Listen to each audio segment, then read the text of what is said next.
jumping in now. Emily Schrader, a journalist and associate fellow at Tel Aviv Institute. Emily, thank you so much for your time. Let's just talk about the newest aspect of all this. How significant is this newly announced ceasefire extension?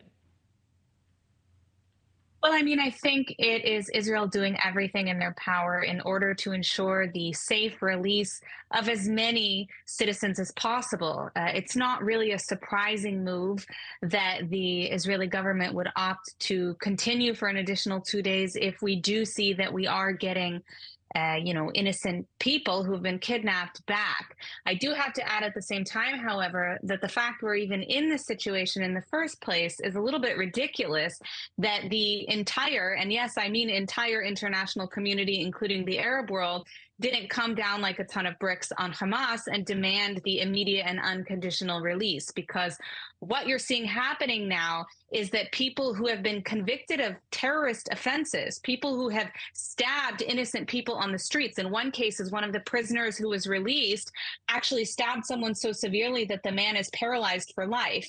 These are the people that are being released. It's not as if it's a prisoner exchange or an innocent hostage for an innocent hostage. That's not what's happening here. We're talking about releasing not one, not two, but three terrorists in exchange for one innocent person, in some cases a child as young as 10 months old.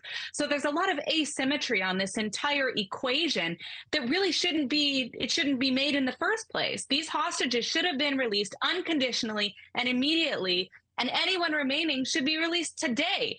That should be what the demand is. And Emily, you certainly bring up a very good point there. I know you had a chance to speak with some of the family members of the hostages prior to the release. Have you had a chance to speak to any of them since the releases started? So I have not spoken. I've spoken to a number of different families over the past few weeks. Some of them, at least in two cases, the families have had their loved ones return home. In one of the cases, only one family member returned home. Others remained in Gaza in Hamas captivity. I think everyone in the Israeli public understands why it's important that we bring these hostages home, even if it means that we need to have a ceasefire. But at the same time, the Israeli public also understands that we will not see a sense of security restored until this terrorist organization, with the funding and backing of the Iranian regime, is adequately destroyed. And that means they are no longer capable of carrying out the kind of attacks or any attacks that threaten the safety and security of innocent civilians, which is something that we have dealt with for over 20 years on this border with Hamas, with the Gaza Strip. That cannot continue. So yes, first we need to bring the hostages home, and then we need to continue destroying Hamas, because this will not be over, by the way, not just for us, but also for the Palestinians. Palestinians are suffering greatly today because this wasn't done sooner. So the Palestinians have every reason to be on the same side, ironically, of Israel against Hamas. They're oppressing the Palestinian people as well. And we can't forget that when we discuss what's actually happening on the ground on both sides of this issue. And Emily, before we let you go, there are so many moving parts in all of this. What do you think happens moving forward? What does that look like? Well, as I stated, I think Israel needs to do everything within their power in order to ensure the immediate release of as many hostages as possible. At the end of the day, however, when that time is up, Israel needs to be very, very deal firmly with this terrorist organization, because we have already seen the consequences of not doing so. There have been prisoner releases before. Even Yahya Sinwar, who was the mastermind of this October 7th terrorist attack, was released from Israeli prison in a prisoner exchange.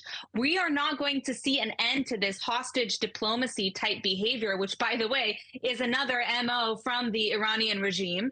We're not going to see the end to this until we stop playing the game. And the way to stop playing the game is to eliminate the terrorist organization Hamas for good.